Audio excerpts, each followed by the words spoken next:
প্রিয় ভক্তগণেরা, মা লক্ষ্মী এবং নারায়ণের এক শক্তিশালী মন্ত্র তুলে ধরছি, যে মন্ত্র সংসারে ধন সম্পত্তি সুখ শান্তির জন্য বহু কাল ধরে আরাধনা করা হয়ে থাকে। প্রত্যেক দম্পতির এই মন্ত্র রোজ একবার হলেও শ্রবণ করা উচিত।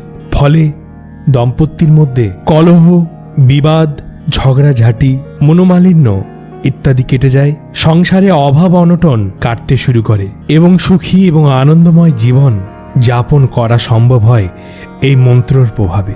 তাই সকলে মিলে শ্রবণ করুন এই মন্ত্র। ওম নমো ভগবতে বাসুদেবায়। ওম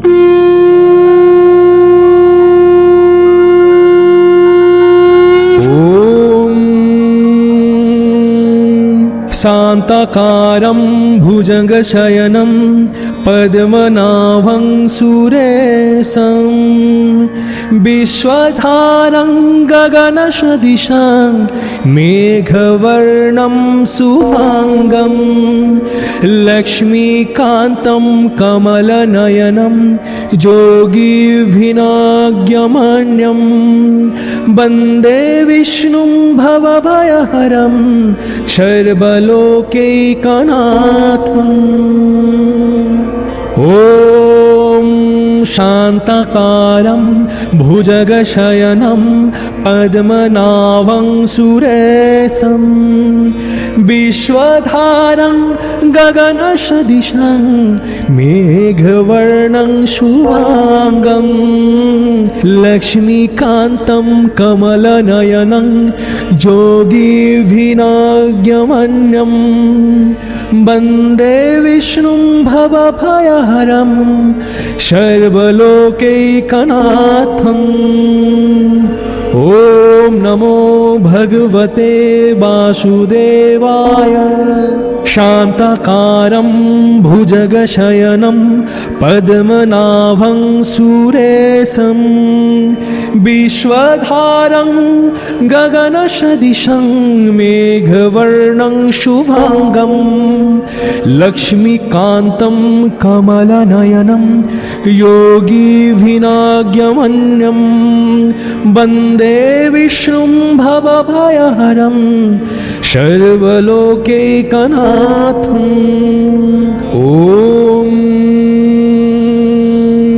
शान्ताकारं भुजगशयनं पद्मनाभं सुरेशं विश्वधारं गगनसदृशं मेघवर्णं शुभांगं लक्ष्मीकान्तं कमलनयनं योगिभिनाज्ञमन्यं वन्दे विष्णुं भवभयहरं सर्वलोकैकनाथम्। ॐ शान्ताकारं भुजगशयनं पद्मनाभं सुरेशं विश्वधारं गगनसदृशं मेघवर्णं शुभांगं लक्ष्मीकान्तं कमलनयनं योगिभिनाज्ञमन्यं वन्दे विष्णुं भवभयहरं सर्वलोकैकनाथम्। ॐ नमो भगवते वासुदेवाय। शान्ताकारं भुजगशयनं पद्मनाभं सुरेशं विश्वधारं गगनसदृशं मेघवर्णं शुभांगं लक्ष्मीकान्तं कमलनयनं योगिभिनाज्ञमन्यं वन्दे विष्णुं भवभयहरं सर्वलोकैकनाथम्। ॐ शान्ताकारं भुजगशयनं पद्मनाभं सुरेशं विश्वधारं गगनसदृशं मेघवर्णं शुभांगं लक्ष्मीकान्तं कमलनयनं योगिभिनाज्ञमन्यं वन्दे विष्णुं भवभयहरं सर्वलोकैकनाथम्। ॐ शान्ताकारं भुजगशयनं पद्मनाभं सुरेशं विश्वधारं गगनसदृशं मेघवर्णं शुभांगं लक्ष्मीकान्तं कमलनयनं योगिभिनाज्ञमन्यं वन्दे विष्णुं भवभयहरं सर्वलोकैकनाथम्। ॐ नमो भगवते वासुदेवाय। शान्ताकारं भुजगशयनं पद्मनाभं सुरेशं विश्वधारं गगनसदृशं मेघवर्णं शुभांगं लक्ष्मीकान्तं कमलनयनं योगिभिनाज्ञमन्यं वन्दे विष्णुं भवभयहरं सर्वलोकैकनाथम्। ॐ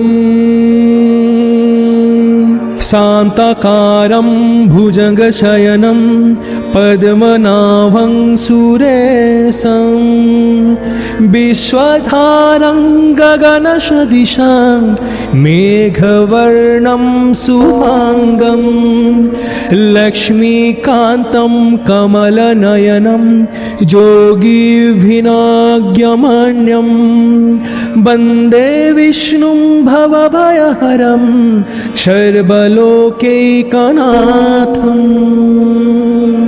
ॐ शान्ताकारं भुजगशयनं पद्मनाभं सुरेशं विश्वधारं गगनसदृशं मेघवर्णं शुभांगं लक्ष्मीकान्तं कमलनयनं योगिभिनाज्ञमन्यं वन्दे विष्णुं भवभयहरं सर्वलोकैकनाथम्। ॐ नमो भगवते वासुदेवाय। शान्ताकारं भुजगशयनं पद्मनाभं सुरेशं विश्वधारं गगनसदृशं मेघवर्णं शुभांगं लक्ष्मीकान्तं कमलनयनं योगिभिनाज्ञमन्यं वन्दे विष्णुं भवभयहरं सर्वलोकैकनाथम्। ॐ शान्ताकारं भुजगशयनं पद्मनाभं सुरेशं विश्वधारं गगनसदृशं मेघवर्णं शुभांगं लक्ष्मीकान्तं कमलनयनं योगिभिनाज्ञमन्यं वन्दे विष्णुं भवभयहरं सर्वलोकैकनाथम्। ॐ शान्ताकारं भुजगशयनं पद्मनाभं सुरेशं विश्वधारं गगनसदृशं मेघवर्णं शुभांगं लक्ष्मीकान्तं कमलनयनं योगिभिनाज्ञमन्यं वन्दे विष्णुं भवभयहरं सर्वलोकैकनाथम्। ॐ नमो भगवते वासुदेवाय। शान्ताकारं भुजगशयनं पद्मनाभं सुरेशं विश्वधारं गगनसदृशं मेघवर्णं शुभांगं लक्ष्मीकान्तं कमलनयनं योगिभिनाज्ञमन्यं वन्दे विष्णुं भवभयहरं सर्वलोकैकनाथम्। ॐ शान्ताकारं भुजगशयनं पद्मनाभं सुरेशं विश्वधारं गगनसदृशं मेघवर्णं शुभांगं लक्ष्मीकान्तं कमलनयनं योगिभिनाज्ञमन्यं वन्दे विष्णुं भवभयहरं सर्वलोकैकनाथम्। ॐ शान्ताकारं भुजगशयनं पद्मनाभं सुरेशं विश्वधारं गगनसदृशं मेघवर्णं शुभांगं लक्ष्मीकान्तं कमलनयनं योगिभिनाज्ञमन्यं वन्दे विष्णुं भवभयहरं सर्वलोकैकनाथम्। ॐ नमो भगवते वासुदेवाय। शान्ताकारं भुजगशयनं पद्मनाभं सुरेशं विश्वधारं गगनसदृशं मेघवर्णं शुभांगं लक्ष्मीकान्तं कमलनयनं योगिभिनाज्ञमन्यं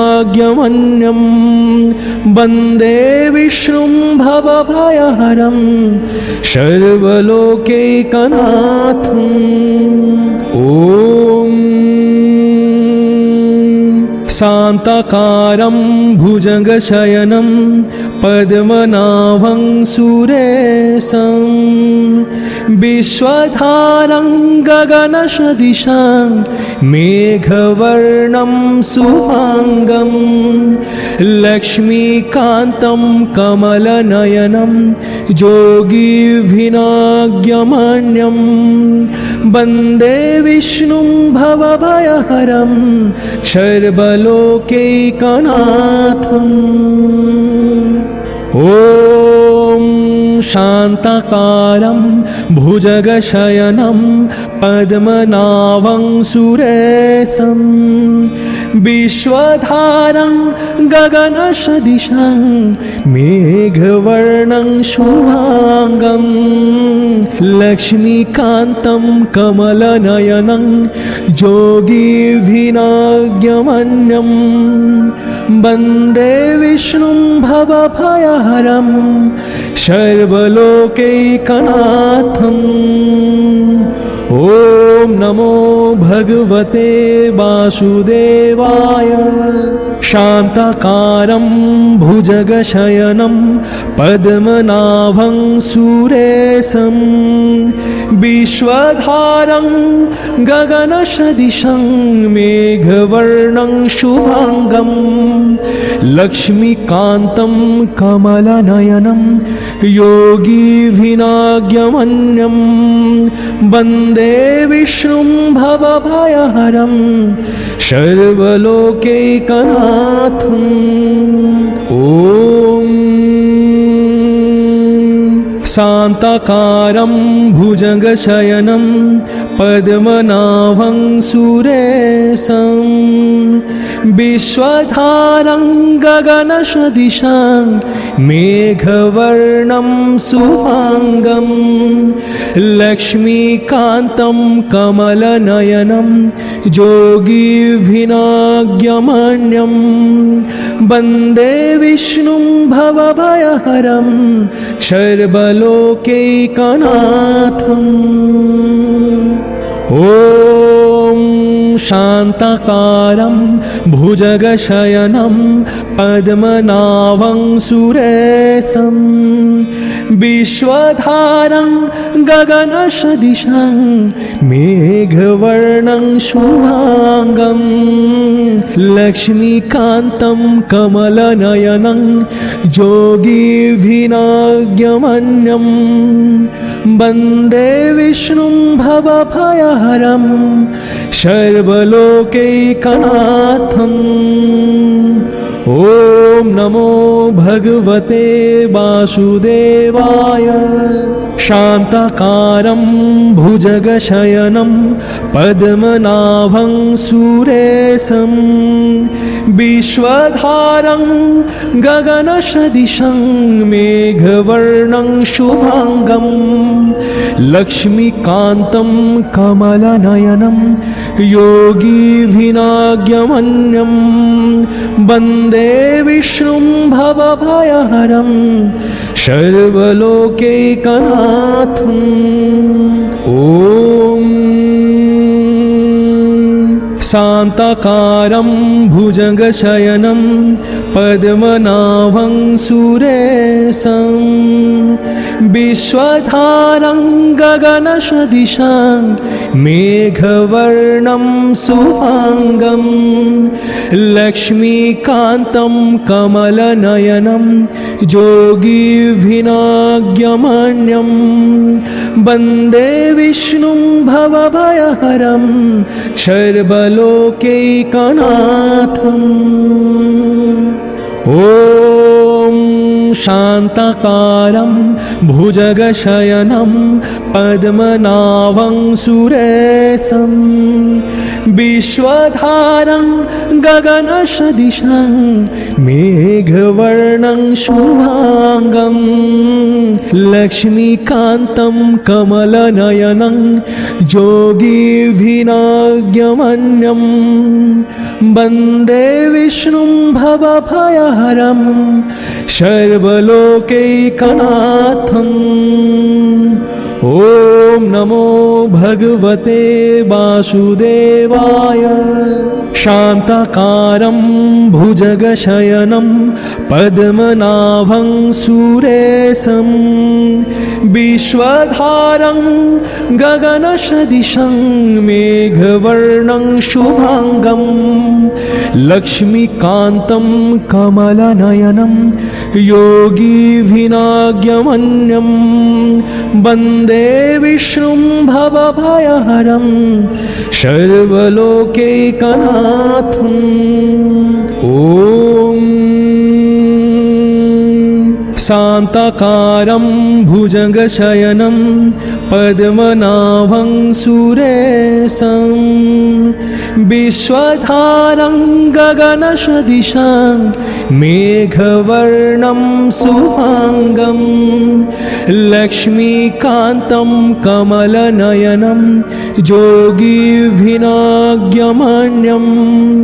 वन्दे विष्णुं भवभयहरं सर्वलोकैकनाथम्। ॐ शान्ताकारं भुजगशयनं पद्मनाभं सुरेशं विश्वधारं गगनसदृशं मेघवर्णं शुभांगं लक्ष्मीकान्तं कमलनयनं योगिभिनाज्ञमन्यं वन्दे विष्णुं भवभयहरं सर्वलोकैकनाथम्। ॐ नमो भगवते वासुदेवाय। शान्ताकारं भुजगशयनं पद्मनाभं सुरेशं विश्वधारं गगनसदृशं मेघवर्णं शुभांगं लक्ष्मीकान्तं कमलनयनं योगिभिनाज्ञमन्यं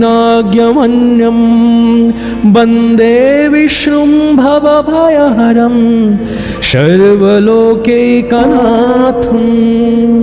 ॐ शान्ताकारं भुजगशयनं पद्मनाभं सुरेशं विश्वधारं गगनसदृशं मेघवर्णं शुभांगं लक्ष्मीकान्तं कमलनयनं योगिभिनाज्ञमन्यं वन्दे विष्णुं भवभयहरं सर्वलोकैकनाथम्।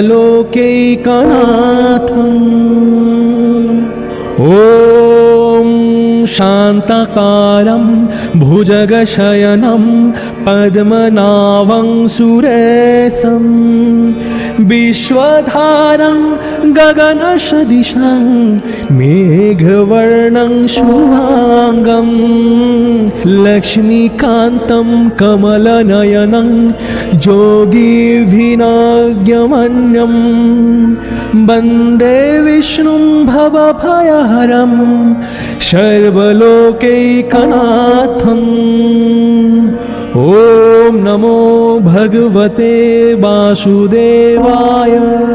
शान्ताकारं भुजगशयनं पद्मनाभं सुरेशं विश्वधारं गगनसदृशं मेघवर्णं शुभांगं लक्ष्मीकान्तं कमलनयनं योगिभिनाज्ञमन्यं वन्दे विष्णुं भवभयहरं सर्वलोकैकनाथम्। ॐ शान्ताकारं भुजगशयनं पद्मनाभं सुरेशं विश्वधारं गगनसदृशं मेघवर्णं शुभांगं लक्ष्मीकान्तं कमलनयनं योगिभिनाज्ञमन्यं वन्दे विष्णुं भवभयहरं सर्वलोकैकनाथम्। ॐ शान्ताकारं भुजगशयनं पद्मनाभं सुरेशं विश्वधारं गगनसदृशं मेघवर्णं शुभांगं लक्ष्मीकान्तं कमलनयनं योगिभिनाज्ञमन्यं वन्दे विष्णुं भवभयहरं सर्वलोकैकनाथम्। ॐ नमो भगवते वासुदेवाय। शान्ताकारं भुजगशयनं पद्मनाभं सुरेशं विश्वधारं गगनसदृशं मेघवर्णं शुभांगं लक्ष्मीकान्तं कमलनयनं योगिभिनाज्ञमन्यं वन्दे विष्णुं भवभयहरं सर्वलोकैकनाथम्। ॐ शान्ताकारं भुजगशयनं पद्मनाभं सुरेशं विश्वधारं गगनसदृशं मेघवर्णं शुभांगं लक्ष्मीकान्तं कमलनयनं योगिभिनाज्ञमन्यं वन्दे विष्णुं भवभयहरं सर्वलोकैकनाथम्। ॐ शान्ताकारं भुजगशयनं पद्मनाभं सुरेशं विश्वधारं गगनसदृशं मेघवर्णं शुभांगं लक्ष्मीकान्तं कमलनयनं योगिभिनाज्ञमन्यं वन्दे विष्णुं भवभयहरं सर्वलोकैकनाथम्। ॐ ॐ नमो भगवते वासुदेवाय। शान्ताकारं भुजगशयनं पद्मनाभं सुरेशं विश्वधारं गगनसदृशं मेघवर्णं शुभांगं लक्ष्मीकान्तं कमलनयनं योगिभिनाज्ञमन्यं वन्दे विष्णुं भवभयहरं सर्वलोकैकनाथम्। ॐ शान्ताकारं भुजगशयनं पद्मनाभं सुरेशं विश्वधारं गगनसदृशं मेघवर्णं शुभांगं लक्ष्मीकान्तं कमलनयनं योगिभिनाज्ञमन्यं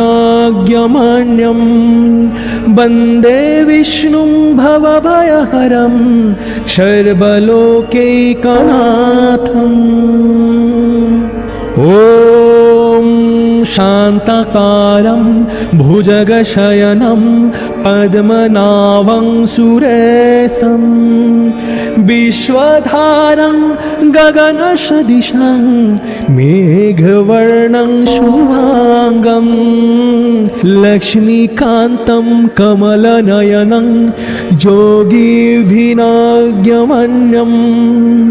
वन्दे विष्णुं भवभयहरं सर्वलोकैकनाथम्। ॐ नमो भगवते वासुदेवाय। शान्ताकारं भुजगशयनं पद्मनाभं सुरेशं विश्वधारं गगनसदृशं मेघवर्णं शुभांगं लक्ष्मीकान्तं कमलनयनं योगिभिनाज्ञमन्यं वन्दे विष्णुं भवभयहरं सर्वलोकैकनाथम्। ॐ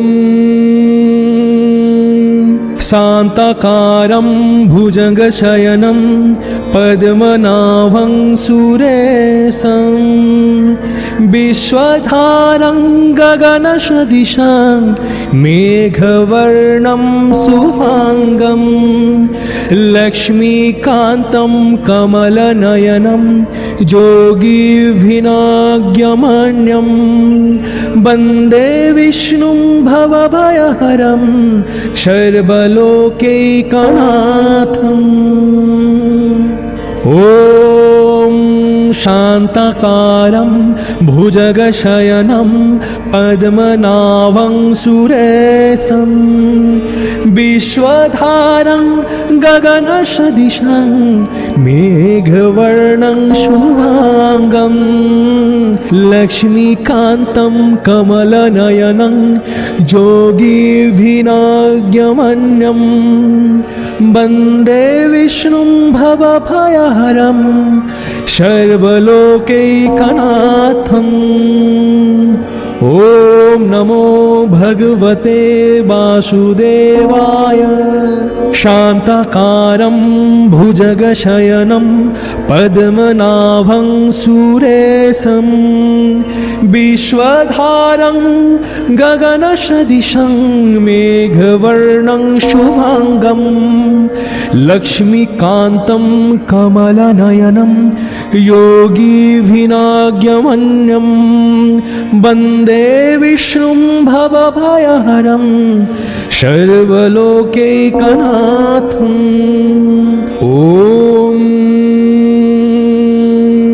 शान्ताकारं भुजगशयनं पद्मनाभं सुरेशं विश्वधारं गगनसदृशं मेघवर्णं शुभांगं लक्ष्मीकान्तं कमलनयनं योगिभिनाज्ञमन्यं वन्दे विष्णुं भवभयहरं सर्वलोकैकनाथम्। ॐ शान्ताकारं भुजगशयनं पद्मनाभं सुरेशं विश्वधारं गगनसदृशं मेघवर्णं शुभांगं लक्ष्मीकान्तं कमलनयनं योगिभिनाज्ञमन्यं वन्दे विष्णुं भवभयहरं सर्वलोकैकनाथम्। ॐ नमो भगवते वासुदेवाय। शान्ताकारं भुजगशयनं पद्मनाभं सुरेशं विश्वधारं गगनसदृशं मेघवर्णं शुभांगं लक्ष्मीकान्तं कमलनयनं योगिभिनाज्ञमन्यं वन्दे विष्णुं भवभयहरं सर्वलोकैकनाथम्। ॐ शान्ताकारं भुजगशयनं पद्मनाभं सुरेशं विश्वधारं गगनसदृशं मेघवर्णं शुभांगं लक्ष्मीकान्तं कमलनयनं योगिभिनाज्ञमन्यं वन्दे विष्णुं भवभयहरं सर्वलोकैकनाथम्। ॐ शान्ताकारं भुजगशयनं पद्मनाभं सुरेशं विश्वधारं गगनसदृशं मेघवर्णं शुभांगं लक्ष्मीकान्तं कमलनयनं योगिभिनाज्ञमन्यं वन्दे विष्णुं भवभयहरं सर्वलोकैकनाथम्। ॐ नमो भगवते वासुदेवाय। शान्ताकारं भुजगशयनं पद्मनाभं सुरेशं विश्वधारं गगनसदृशं मेघवर्णं शुभांगं लक्ष्मीकान्तं कमलनयनं योगिभिनाज्ञमन्यं वन्दे विष्णुं भवभयहरं सर्वलोकैकनाथम्। ॐ शान्ताकारं भुजगशयनं पद्मनाभं सुरेशं विश्वधारं गगनसदृशं मेघवर्णं शुभांगं लक्ष्मीकान्तं कमलनयनं योगिभिनाज्ञमन्यं वन्दे विष्णुं भवभयहरं सर्वलोकैकनाथम्।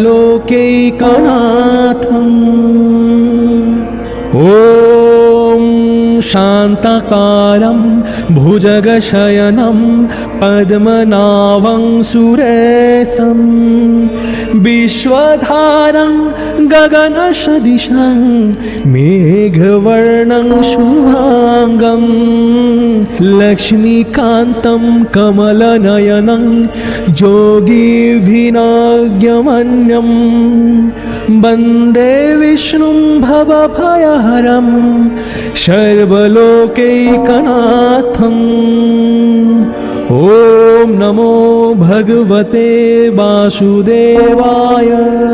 शान्ताकारं भुजगशयनं पद्मनाभं सुरेशं विश्वधारं गगनसदृशं मेघवर्णं शुभांगं लक्ष्मीकान्तं कमलनयनं योगिभिनाज्ञमन्यं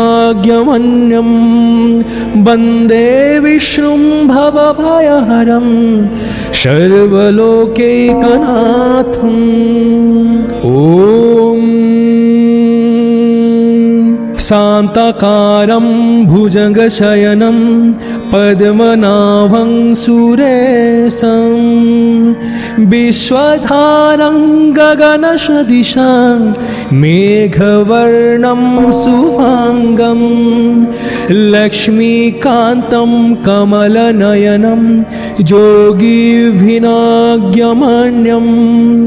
वन्दे विष्णुं भवभयहरं सर्वलोकैकनाथम्। ॐ शान्ताकारं भुजगशयनं पद्मनाभं सुरेशं विश्वधारं गगनसदृशं मेघवर्णं शुभांगं लक्ष्मीकान्तं कमलनयनं योगिभिनाज्ञमन्यं वन्दे विष्णुं भवभयहरं सर्वलोकैकनाथम्। ॐ नमो भगवते वासुदेवाय। शान्ताकारं भुजगशयनं पद्मनाभं सुरेशं विश्वधारं गगनसदृशं मेघवर्णं शुभांगं लक्ष्मीकान्तं कमलनयनं योगिभिनाज्ञमन्यं वन्दे विष्णुं भवभयहरं सर्वलोकैकनाथम्। ॐ शान्ताकारं भुजगशयनं पद्मनाभं सुरेशं विश्वधारं गगनसदृशं मेघवर्णं शुभांगं लक्ष्मीकान्तं कमलनयनं योगिभिनाज्ञमन्यं वन्दे विष्णुं भवभयहरं सर्वलोकैकनाथम्। ॐ शान्ताकारं भुजगशयनं पद्मनाभं सुरेशं विश्वधारं गगनसदृशं मेघवर्णं शुभांगं लक्ष्मीकान्तं कमलनयनं योगिभिनाज्ञमन्यं वन्दे विष्णुं भवभयहरं सर्वलोकैकनाथम्। ॐ नमो भगवते वासुदेवाय। शान्ताकारं भुजगशयनं पद्मनाभं सुरेशं विश्वधारं गगनसदृशं मेघवर्णं शुभांगं लक्ष्मीकान्तं कमलनयनं योगिभिनाज्ञमन्यं वन्दे विष्णुं भवभयहरं सर्वलोकैकनाथम्।